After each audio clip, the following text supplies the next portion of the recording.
उज्जैन का प्राचीन नाम अवंतिका है। अवंतिका मालवा क्षेत्र का एक नगर है। मालवा वर्तमान में मध्य प्रदेश राज्य का हिस्सा है। अवंतिका की गणना सप्तपुरियों में की जाती है। यहाँ ज्योतिर्लिंग के साथ ही शक्तिपीठ भी स्थापित है। पुण्य पवित्र नदी सिप्रा के तट पर बसी इस नगरी में कई महान राजा हुए हैं। उन्हीं में से एक हैं चक्रवर्ती सम्राट विक्रमादित्य। आइए जानते हैं उनके संबंध में कुछ रोचक बातें। विक्रम संवत अनुसार अवंतिका के महाराजाधिराज राजा विक्रमादित्य आज से 2293 वर्ष पहले जन्मे थे। कलिकाल के 3000 वर्ष बीत जाने पर 101 ईसा पूर्व सम्राट विक्रमादित्य का जन्म हुआ था। उन्होंने 100 वर्षों तक राज किया।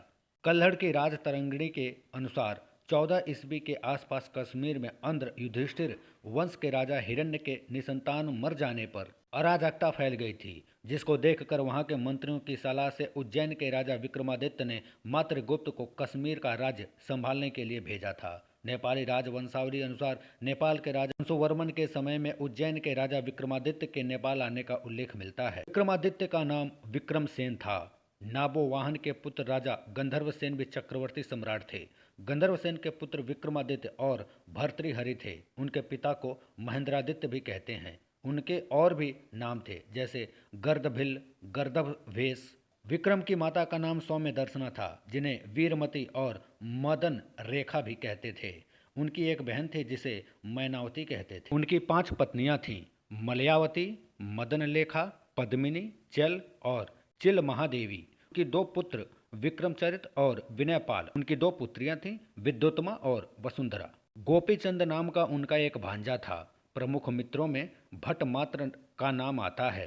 राजपुरोहित त्रिविक्रम और वसुमित्र थे।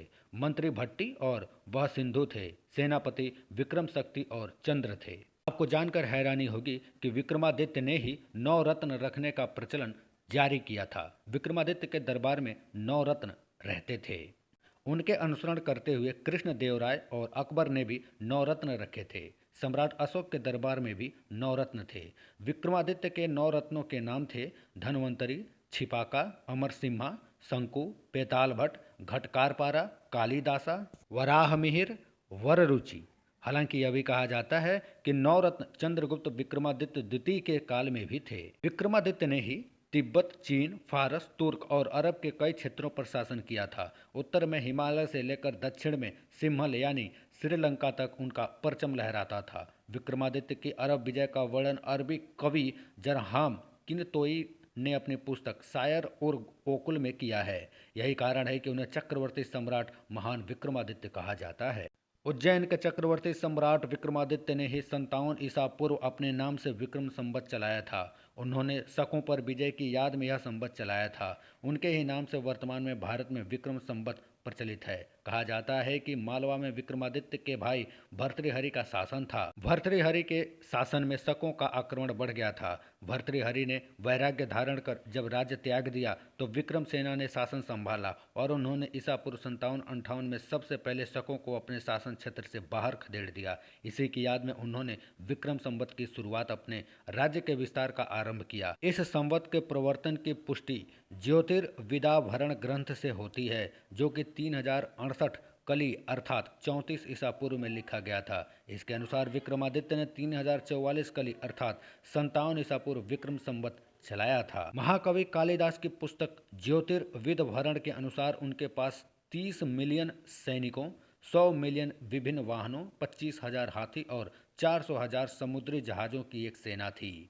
उन्होंने ही विश्व में सर्वप्रथम 1700 मील की विश्व की सबसे लंबी सड़क बनाई थी, जिसके चलते विश्व व्यापार सुगम हो चला था। बाद के राजाओं ने विक्रमादित्य से बहुत कुछ सीखा और उन राजाओं को विक्रमादित्य की उपाधि से नवाजा जाता था जो उनके नक्शे कदम पर चलते थे। उज्जैन के सम्राट विक्रमादित्य के बाद समुद्रगुप्त के पुत्र चंद्रगुप्त द्वितीय हुए, जिन्हें चंद्रगुप्त विक्रमादित्य कहा गया। विक्रमादित्य द्वितीय के बाद 15वीं सदी में सम्राट हेमचंद्र विक्रमादित्य हेमू हुए।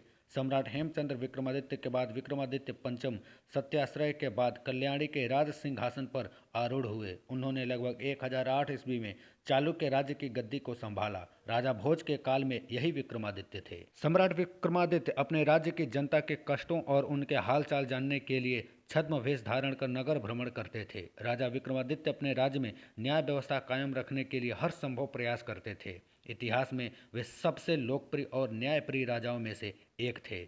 महाराजा विक्रमादित्य का सविस्तार वर्णन भविष्य पुराण और स्कंद पुराण में भी मिलता है। सम्राट विक्रमादित्य के जीवन से ही सिंहासन बत्तीसी और विक्रम बेताल नामक कथाएं जुड़ी हैं।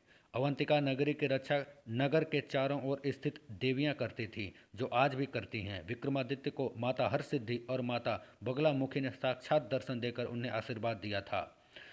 उज्जैन के राजा महाकाल हैं और उन्हीं के अधीन रहकर कोई राजा राज करता था। विक्रमादित्य के जाने के बाद यहाँ के एकमात्र राजा अब महाकाल ही हैं। अवंतिका क्षेत्र में वही राजा रात रुक सकता है जो कि विक्रमादित्य जैसा न्यायप्रिय हो, अन्यथा उस पर काल मंडराने लगता है। तुर्की के इस्तांबुल शहर की प्रसिद्ध लाइब्रेरी मकतब ए सुल्तानिया में एक ऐतिहासिक ग्रंथ है, शायर उल ओकुल। उसमें राजा विक्रमादित्य से संबंधित एक शिलालेख का उल्लेख मिलता है, जिसमें कहा गया है कि वे लोग भाग्यशाली हैं जो उस समय जन्मे और राजा विक्रम के राज्य में जीवन व्यतीत किया। वह बहुत ही दयालु, उदार और कर्तव्यनिष्ठ शासक थे, जो हर एक व्यक्ति के कल्याण के बारे में सोचते थे। उसने अपने पवित्र धर्म को हमारे बीच फैलाया, अपने देश के सूर्य से भी तेज विद्वानों को इस देश में भेजा ताकि शिक्षा का उजाला फैला सके। इन विद्वानों और ज्ञाताओं ने हमें भगवान की उपस्थिति और सत्य के सही मार्ग के बारे में बतलाकर एक परोपकार किया है। ये तमाम विद्वान राजा विक्रमादित्य के निर्देश पर अपने धर्म की शिक्षा देने के लिए यहाँ पर आए थे।